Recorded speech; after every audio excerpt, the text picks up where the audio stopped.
This program contains graphic violence and sexual situations. Viewer discretion is advised. The partially nude body of a young female is found fiendishly posed in New York Central Park, the victim of a savage beating and strangulation. That was the work of a real psychopath. Police identify her as a popular 18-year-old Soho resident from an affluent family. It was a terrible, terrible time for the family and for the loved ones. Friends tell police of her companion on the previous night, a strikingly handsome 19-year-old casual acquaintance, one who appears to have deep, fresh scratches on his face and body. They looked like scratch marks from a human ant. An arrest is made, and when the media gets a glimpse of this seemingly wholesome, well-dressed 19-year-old, they dub him the preppy killer. Came across as being a magnetic, interesting person because he was just so good looking. But how could a teenage tryst Looks like someone's getting lucky tonight. end in murder? No one deserves what happened to her. Sensational tales of drugs, alcohol, and sadistic sex will emerge. The headlines were immediately, rough sex in park. But the truth will be more disturbing What are you doing? than any tabloid could ever dream of. It's only a very callous stranger that leaves a body exposed in that way. It was enthralling to the media. Meet Robert Chambers. I'm Rob. Jennifer. Just your average high society preppy until murder made him famous.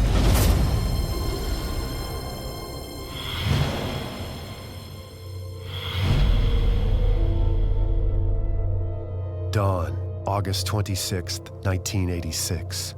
A bicyclist riding through New York's Central Park spots what she thinks is a homeless person asleep beneath a tree.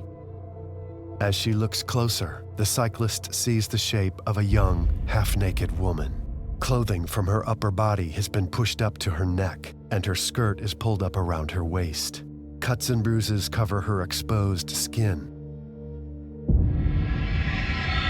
As the cyclist leaves the scene to get help, she notices a young man sitting on a nearby concrete wall, watching her.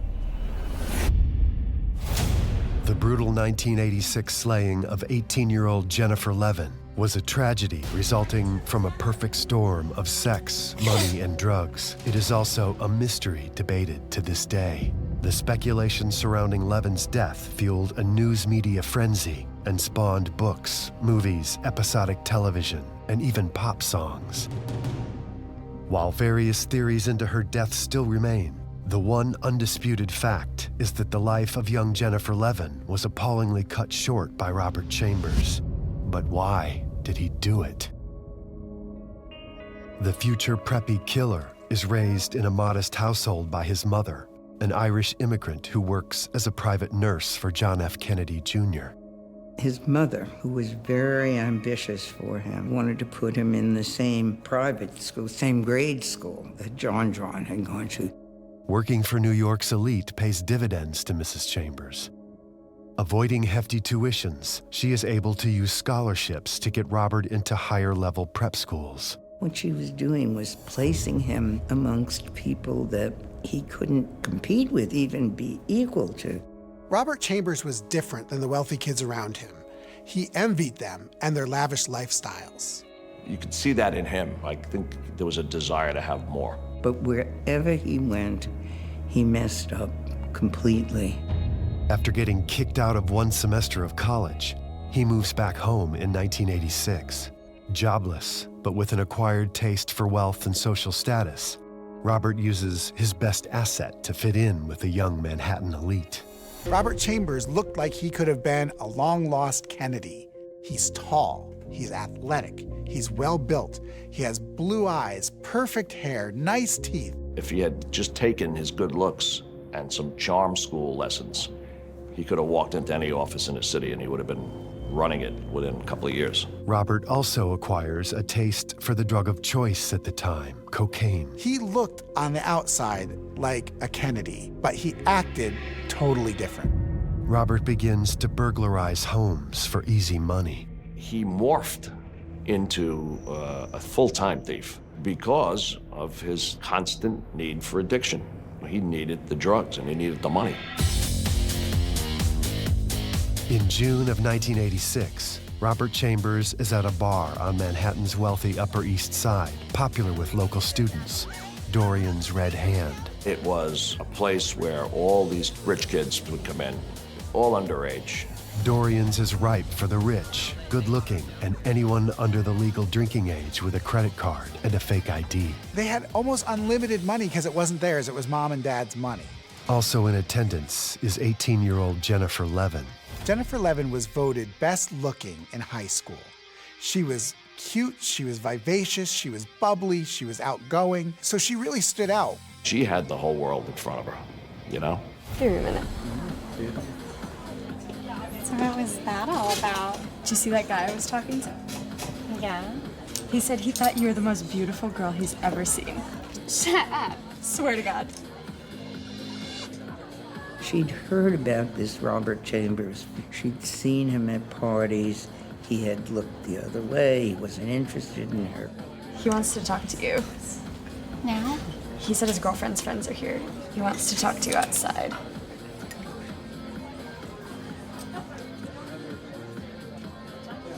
There he goes. You gonna do it?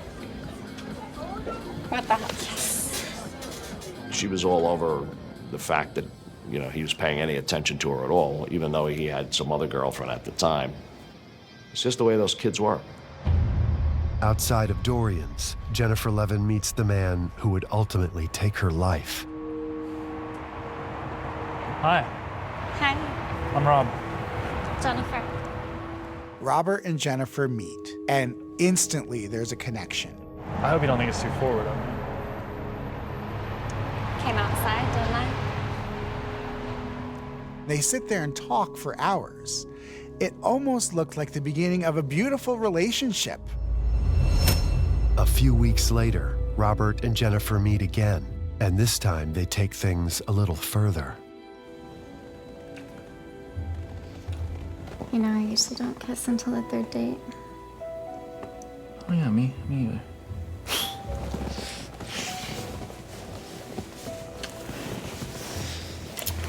I definitely don't do that until the third date. I'm sorry. You're just so incredibly beautiful. You're forgiven. You kids doing okay? Doing fine, Mom. They spend the night together, but not like you'd think. Jennifer tells her friends, no, they didn't have sex, they didn't sleep together. They were actually making a connection. The whole night. No way, Jennifer. And you didn't have sex? No, we didn't.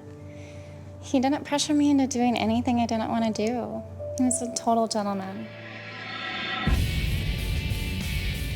But Jennifer isn't the only girl that Robert is seeing. Oh. Yeah? Yeah. He wasn't looking for a relationship with Jennifer Levin. Robert Chambers had another girlfriend of his own, a 16-year-old girl named Alex who was pretty cute. It was very casual in that group. That was kind of the way they ran. Meanwhile, Robert stretches not only his romantic limits, but his financial ones as well. You can't just keep running a tab. I don't do that for anybody else in here. I know, Jack. I'll have the money, man. I promise, okay? Excuse me, can a girl get a drink around here? Hey, what are you doing here? What are you doing here? Can we get the lady a vodka cranberry, please? She wanted to snag Robert, and it would have seemed to her an achievement to have had sex with the handsomest guy in their set. She was very proud of the fact that he was considered a prize. She's a healthy, beautiful, intelligent 18-year-old girl, has normal desires of an 18-year-old girl. And Chambers, he has those same desires. Part of Robert's appeal for Jennifer, he was an example of your classic bad boy. That was attractive to her. A couple of weeks later, Jennifer and Robert hang out for a while, then they go home. Not that I'm counting.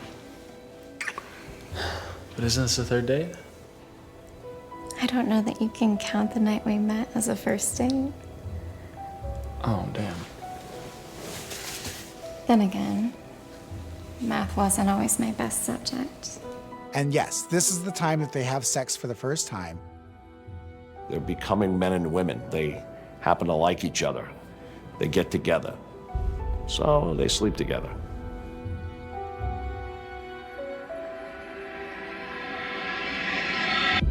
So are you guys like a thing then? No, I don't think so. I mean, I don't think he's into committing, if that's what you mean. It really is just about the sex, isn't it? Is that so wrong? They slept together a couple of times. They dated. It was very casual. I would say it was totally a physical relationship. Robert's current girlfriend, Alex, is unaware of his relationship with Jennifer. Meanwhile, he is habitually stealing money wherever he can get it in order to feed his powerful cocaine addiction. And on the fateful night of August 25th, an event will occur that is so shocking, it will instantly catapult the preppy killer into the national headlines. Just a week before going off to college, Jennifer Levin spent one of her last nights in Manhattan at Dorian's. She was hanging out with friends and hoping to bump into Robert Chambers. Uh-oh, Jennifer, look who's here. Looks like someone's getting lucky. Daddy, shut up. But on this night, he's there with his girlfriend. And probably one of the dumbest decisions of Robert Chambers' life, he brings his girlfriend, Alex, to Dorian's, where he knows that it's a possibility for him to run into Jennifer Levin. And sure enough, she's there with her friends. Jennifer asks the bartender to store her purse. He agrees on the condition that she count her money in front of him. In a crucial detail used during the investigation, the bartender will tell police that her purse contained $40. So Robert finds himself in a really awkward position where both his girlfriend and his lover are in the same bar. So what does he do? He ignores both of them. You can't wear the black one.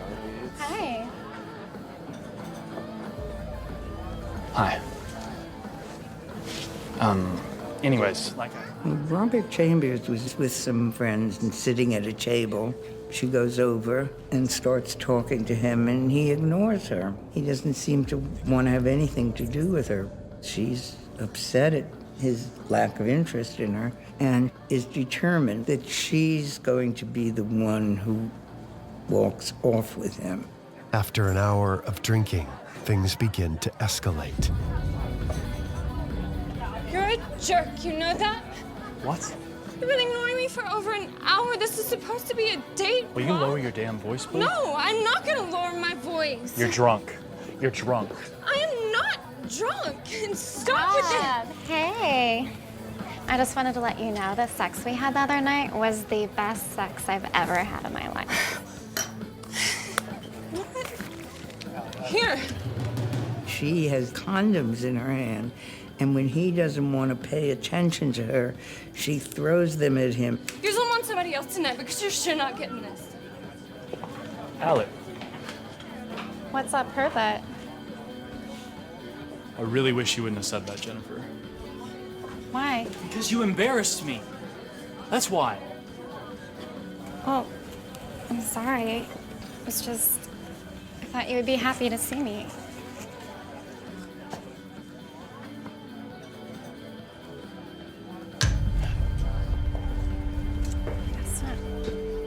Again, it harkens back to the kind of group of kids that they were. There was a lot of competition among the women.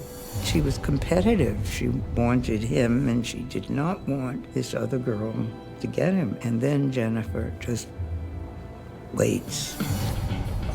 Robert's priority, however, is cocaine. Hey, I need a half. Dude, you still owe me from when I fronted you last week. Come on, Luke. A quarter, then? You know I'll pay you back.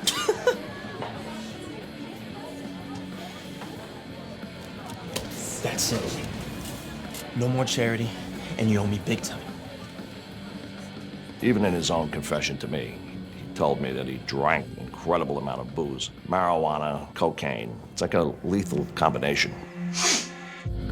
At approximately 4 a.m., with the bar practically closed, Robert approaches Jennifer Levin. She wanted to have sex with him? Yeah, she had revealed that to some of her friends earlier in the evening. Like, I think I'm gonna hang out, you know. Rob, what's wrong? Nothing. Why? By now, Robert is likely coming down from a coke high, and his behavior is turning a bit odd. So you're acting kind of funny. And you're treating me like you don't even care that I'm here. Like we never even shared anything together. I'm sure he had the same desire, but I'm not sure if he could perform physically. And maybe in his mind, he thought he could at the time. Wanna get out of here? Okay. Yeah. So they get up and leave together, and that's the last time that Jennifer Levin's friends will see her alive. You guys leaving? Yeah. Are you okay?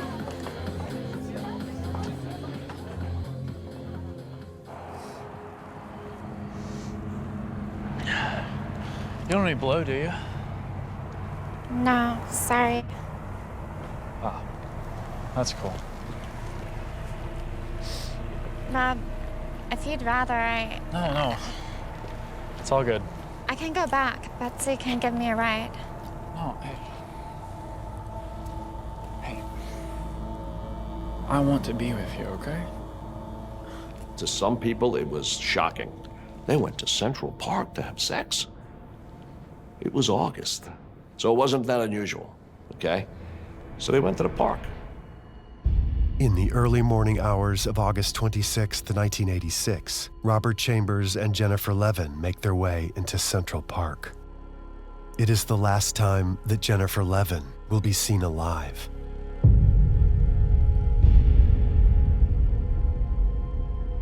And here comes this little bicyclist. Coming along the road, this woman looks over and basically sees that's a human being. And where's he? He's sitting on a wall, right behind the museum, with his eyes pierced, the dead body. As Chambers looks on, investigators arrive at the murder scene. One of them is Detective Michael Sheehan. Jennifer Dawn Levin, 18 years old, from Soho. All right, let's take a look.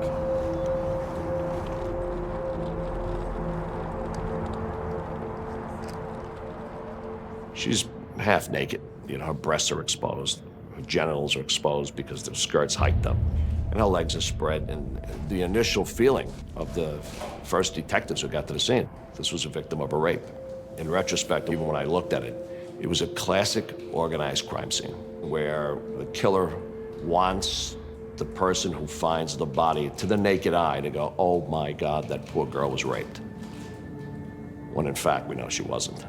Now I closely examined her, and the marks on her neck were astounding. You know, I had been a cop a long time at that point. I don't think I had ever seen such profound marks. She suffered a couple of real good punches to the face, punches to the mouth. It's amazing her teeth weren't knocked out. Numerous injuries all over the rest of the body. There was even a footprint. So in other words, she was stomped at some point.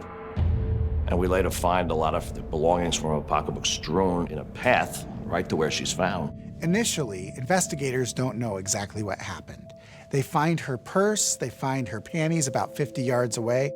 Meanwhile, Robert continues to observe, along with an ever-growing number of press and onlookers. What happened over there? Any idea what's going on? They found a girl's body. Oh my God. All right, everybody, let's clear this area. Come on. Robert is sitting there so calmly.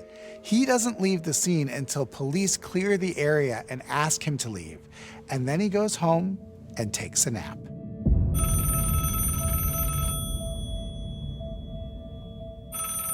The first statement I think he made was to his friend Alex Legata, who called him and said Jennifer's missing. Oh, hello. What? Jennifer? And he said, that's terrible. Where could she be? Hours after the discovery of the body, Jennifer Levin's grandfather goes to the morgue to make a positive identification. Oh my God. Oh my God. Oh my sweet little child. I'll never forget it. Came down, he took one look, and he collapsed. I mean, anybody doesn't get choked up with that. Hey, this is his granddaughter, for God's sake, you know? And to see her in this condition in a morgue, you know, awful. By now, news of the Central Park murder has spread. What attracted the media to the case in the very beginning was a dead body in Central Park. Everybody knows Central Park. It's almost like saying somebody was killed on the Empire State Building. This may happen more than people know, but not to someone like Jennifer Levin. Once it became clear that it was Jennifer Levin who'd been killed, reporters went to the loft in Soho where she lived with her parents, hoping to talk to anybody, to relatives, to neighbors, to friends, to find out what happened to this young girl. Man, are you Jennifer's mother? You know if your daughter was murdered. Man, is there anything you can tell us? My daughter is dead! Would you get out of here? There was television cameras and trucks galore. Detectives immediately begin questioning Jennifer's circle of friends. Police start talking to Jennifer's friends and find out that she had left Dorian's the night before with Robert Chambers. That was the first connection that authorities had between the two of them. Who's Robert Chambers? Oh, he's one of our crowd, you know. He's a great guy, you know, because he's not being considered at all as a suspect. He's part of the group. So two of our detectives go to the home of Robert Chambers to ostensibly interview him and find out if perhaps, you know, how did she get home? Robert Chambers? Yeah? We're with the NYPD. Can we talk to you for a minute? Sure. When the detectives came to his door, they didn't expect to see him with scratch marks on his face. Robert later tells detectives that the scratches came from his cat. He had cuts on his hands. I said, what happened to your hands? Oh, you know, I guess the cat, you know. And they looked like scratch marks from a human ant. Detectives escort Robert to the police station for questioning. He looked as calm like he was in the principal's office. He was going to tell his story and was going to walk out. Robert denies leaving Dorian's with Jennifer or having anything to do with her death. But his story changes several times over the course of the evening. The problem with Robert Chambers' story is that it kept changing. He said he hadn't left with her from Dorian's, and he gave several versions of what could have happened or what he said might happen. But as each story he tells conflicts with the evidence, detectives become more confident that Robert Chambers killed Jennifer Levin. The detectives realized that this is the person who caused her death, and they just wanted him to admit that he did it. And he wasn't admitting it. And then finally, he started to admit that something happened, and when he left her, she wasn't moving. In the final version of his confession, Robert claims that sometime after he and Levin left the bar, she had asked him for rough sex. He ended by saying that they had had rough sex. According to Robert, Jennifer tied his hands together with her underwear, straddled him while facing away, undid his shirt and pants, and began fondling him. Robert claims he grew tired of her efforts and told her to let go, but instead she squeezed his genitals. What he said, she grabbed my balls and it hurt. It wasn't enough for Robert Chambers to say that they had had rough sex. He said that she initiated it and wanted rough sex from him. He was just coldly trying to calculate how he could get out from under this charge. He had no feelings for her at all. If you listen to what he says, he didn't do anything of his own volition. He was following her. She was seducing him. She was dragging him into Central Park. In effect, it was a blame the victim defense, and Chambers blamed Jennifer. I mean, he was claiming that she was attempting to rape him in Central Park. That this 18-year-old girl, who's considerably smaller than him, was trying to physically overcome this resistance to these sexual overtures. And I think I said to him, I've handled a lot of cases, but you're the first guy I've heard of that was attempted to be raped in Central Park. And that simply didn't make any sense. Robert goes on to say that he flipped Jennifer off of him, and the impact of the fall is probably what killed her. Robert's version of events didn't match the injuries on either of them. I don't see it happening. This is a little girl. That's right. You didn't see it happen. I did, and that is how it happened. She had my hands behind my back. She was hurting me, so I reacted instinctively. And then what'd you do? Did you go get the cops? Did you call for an ambulance? No. You just left her there? I panicked. This is a girl you knew. This is not some stranger, or even if she was a stranger. Would you leave a stranger like that in a park? I don't think I would. But to police, Robert's story doesn't add up. Post-mortem photographs of Jennifer's body show marks consistent with a savage attack as opposed to self-defense. I saw the autopsy photos. This poor girl is all busted up. He said, she hurt me during sex. Oh, yeah, how come she's the one with bruises all over her body? For one thing, Jennifer had marks around her neck that showed that she had been strangled with a substantial amount of force. His statement doesn't explain the physical evidence, and most importantly, the injuries to him and the injuries to her.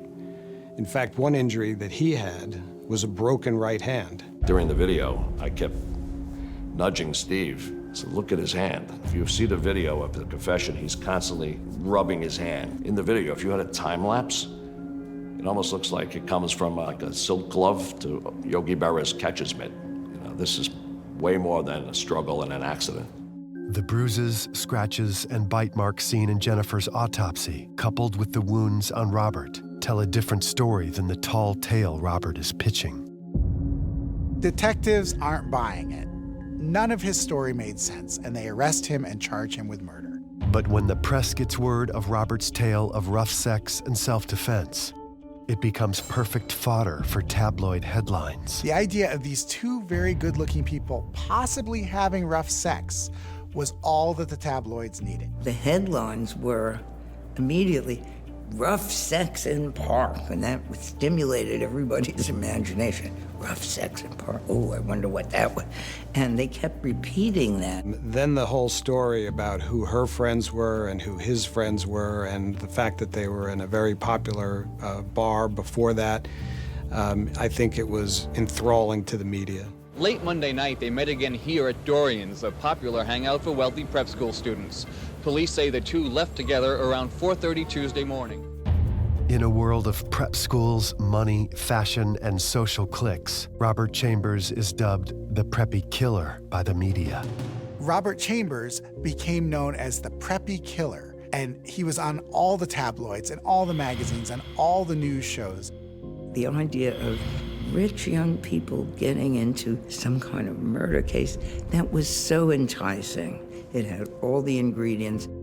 When these phrases, rough sex, started coming out in the news to really deflect attention from Robert's crime, the Justice for Jennifer group got together and started to protest and really to speak out about the damage that those messages were doing to Jennifer's family, to her reputation. Chambers was clearly blaming her for putting himself in the position where, according to him, he had to kill her. That sparked a lot of publicity and commentary. This was a loose woman. She deserved what she got. I mean, that's really the message of those kinds of statements. And I think this is a case where those messages really played out in an extraordinarily explicit and public way that was, of course, so hurtful to her family.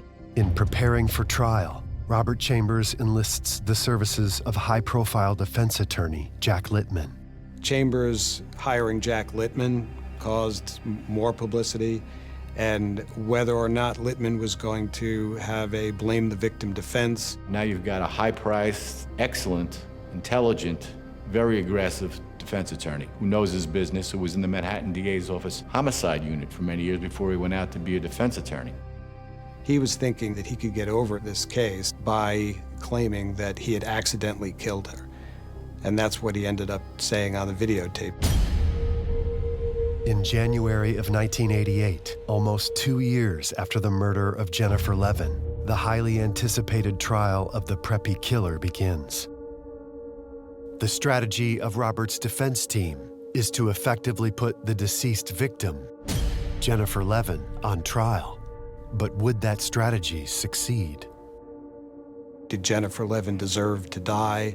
And of course, Jennifer Levin didn't deserve to die because of anything she did. He murdered her, and it was up to us to prove that he did it intentionally. Robert's defense team even alleges that Jennifer kept a sex diary. Throwing around phrases like sex diary, which actually had no basis in fact, was a way to kind of paint her as a loose woman, as a promiscuous woman. The judge didn't allow that book, was an appointment book, to be used in the trial. It didn't stop the defense counsel from referring to it as a sex diary, which of course was inaccurate. He stirred up a lot of this accusation that Jennifer must have been a wild girl. She was never home. She dressed like a little slut. He tried to get that into the mind of the public. And after all, it's the public from whom the jury pool will eventually get picked. It was a way to kind of turn the jury against her. Jennifer's family is anguished that she is being portrayed in the media as a sexual predator, somehow deserving of her fate. Putting aside the day that you hear your daughter has been murdered and found in Central Park, it must have been excruciatingly hard. And then to see her dragged through the mud, it was like another assault on her and on the family. The prosecution has difficulty establishing a motive. I think the problem in the case was that we had to prove beyond a reasonable doubt that he intended to kill her. And we had to do that in the face of a confession where he said that he accidentally killed her. What could have possibly compelled Robert Chambers to kill Jennifer Levin? Based on eyewitness accounts, autopsy results, and a bizarre crime scene, the prosecution pieces together a likely scenario of what happened to Jennifer Levin on the night she died. I want to be with you, okay?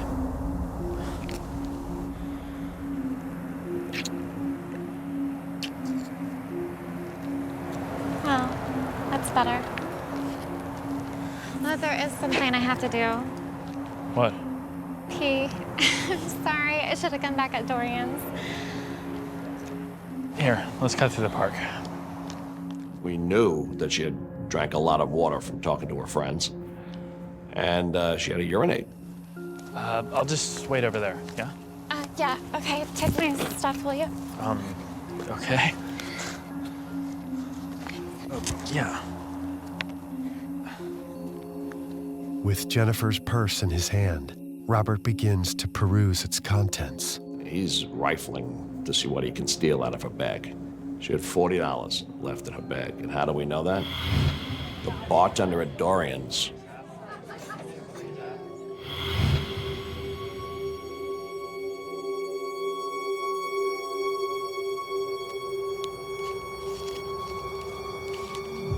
But Jennifer catches him in the act. What are you doing? Nothing. She comes down and surprises him. Are you stealing from my purse? No. Are you stealing from me? No. She discovered he had taken money out of her purse, and that enraged Jennifer. Give me my wallet. I saw you take it. Give it to me. Get out of there.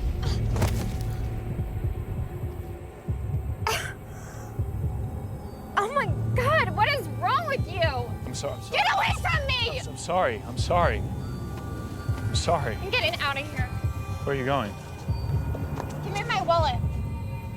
Give me my wallet, damn it!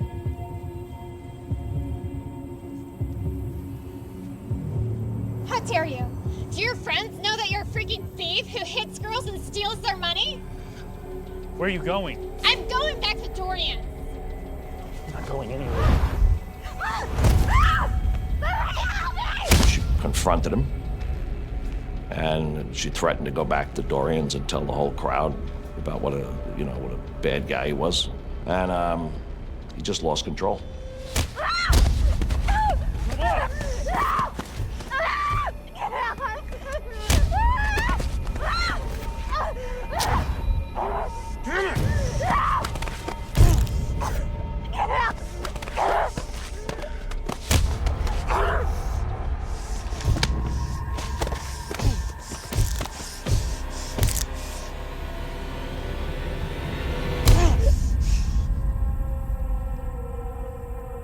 Jennifer's cause of death is a combination of strangulation and compression fractures to the neck.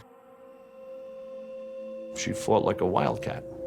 In the end, it was His rage and his strength overpowered her. Now he's done. Now she's dead. Like, oh my God, she's dead. Oh well. You run and tell the police we had some stupid fight and she died? That'd be an option. He didn't take that option. What he chose instead was, maybe I can make her look like she was a rape victim, because nobody will ever think that I raped her because we've had sex so many times.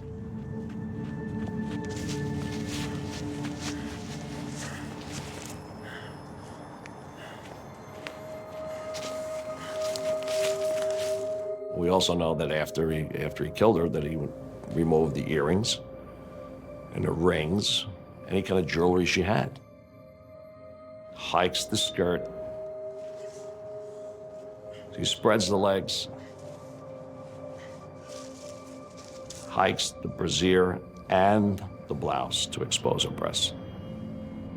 Jennifer's body looks as if she's had sex, but there was no evidence that there was sexual intercourse between them. And the police believe he posed that body. You know, it's clear. That was the work of a real sociopath, psychopath. Some of those jurors, being in such close proximity to the defendant, saw him differently. He looked like a handsome young athlete. He looked so good in court. I met him in court. He was so nice, so polite. There were some jurors who were infatuated with him, some who were enthralled by him. He looked vulnerable. I think people could look at him without knowing anything about him and think that he was a teddy bear or a vulnerable kind of person. As the jury goes into deliberations, the prosecution has concerns over its ability to convict. I would say probably about 5 or 6 days into it, it was clear the jury was going to have a difficult time. At one point, I think 8 days into the deliberations, they were 9-3 for conviction. But that was a soft 9. There were a lot of people who were undecided. For 9 days, the jury deliberates Robert Chambers' fate, but they never get to render a verdict. With the jury deadlocked for 9 days, the prosecution is concerned they won't convict the preppy killer and offer him a plea deal to the lesser charge of manslaughter. He accepts. And in court, he apologizes publicly for what he did. And I wish to apologize to the family and to our friends for all the trouble that they've gone through. I've never wanted any of this to happen to anybody. Was the motive a robbery or a desperate attempt to protect his reputation? Although Chambers admits he is responsible for Jennifer's death, the preppy murderer still maintains that it was an accident. Robert is sentenced to 5 to 15 years in prison. He got a sweet deal at the end, a real sweet deal. But a month after he takes his plea deal, a videotape of Robert Chambers emerges. It shows him drunk at a party just a month before the trial began. He's twisting the head off of a doll, and he says, "Oops, I think I killed her," and laughing. Can you imagine how that must have made her family feel? They had just agreed to 5 to 15 years in prison, assuming that he could get out in 5. The Levin family files a wrongful death suit against Chambers and are awarded $25 million. Will they ever see a dime of that money? Probably not. Robert Chambers is sent to Great Meadow Correctional Facility, a maximum security prison in Comstock, New York. Robert Chambers was not a model prisoner. He was disciplined for assaulting a guard and for having heroin in his cell. Robert spends nearly 5 years of his 15-year sentence in solitary confinement. He wound up doing the full load. He was in for 15 years. Because of the way he behaved in prison and because of his drug use, he served most of that sentence. Oh, you want to stay to the Levins now? And on February 14th, 2003, the preppy killer, Robert Chambers, walks the streets a free man. It may have been 15 years that he'd been in jail, but the media hadn't forgotten Robert Chambers. So on the day that he was supposed to come out, they were all standing across the street hoping to get a picture or a glimpse of Robert Chambers walking free for the first time since 1988. Shortly after his release, Chambers gives an interview with 48 Hours Investigates. He claims he is sorry for killing Jennifer Levin, maintaining that her death was not a cold-blooded killing, but an accident brought on after she hurt him first. He also claims he is clean for the first time since 1994. But old habits die hard with Robert Chambers. In 2007, Robert Chambers is arrested after selling roughly half a pound of cocaine to undercover officers. I get a call from somebody in the police department. I'm a reporter at the time. Hey, your boy got arrested. I said, what are you talking about? Chambers got collared. I was like, oh my God. Arrested with him is Sean Covell, his female friend shown in the 1987 Barbie doll videotape. His biggest problem throughout history, and to this day, is addiction. You know, he's an addict. And it destroyed him. All the stuff that he did once he got out of prison makes you realize that he belonged in prison. He belongs there. His friends and supporters made excuses for him that caused him never to straighten out and figure out how to live his life in a productive way. In 2008, Robert Chambers is convicted and sentenced to 19 years in prison for dealing drugs. That's a longer sentence than he got for killing Jennifer Levin. His earliest possible release date is January 25th, 2024. To this day, the exact circumstances of Jennifer Levin's death are still disputed, but the legacy lives on. In 1989, ABC aired The Preppy Murder, starring William Baldwin as Robert Chambers and Lara Flynn Boyle as Jennifer Levin. Jennifer's mother, Ellen Levin, is an advocate for victims' rights and has helped to pass 13 pieces of legislation, including the Rape Shield Law. One of the laws that Jennifer's mother, Ellen, helped pass in Albany, in the state capital, was to extend the same protections to victims of homicide so that their past sexual encounters would not be open for courtroom discussion. I would like to see in every school of journalism a sensitivity program to teach the students who will be covering crime victims about what a crime victim suffers. The sad part is that there is always the opportunity for people to exploit cases, to make splashy headlines, to drag for those who are representing the defendant, to use every opportunity to speak poorly of the victim, to cast doubt on the victim, to imply that the victim somehow wasn't completely innocent.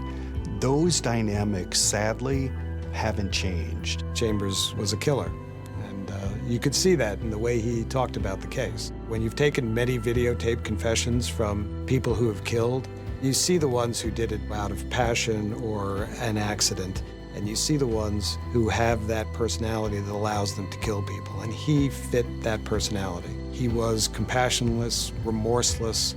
He was like other killers.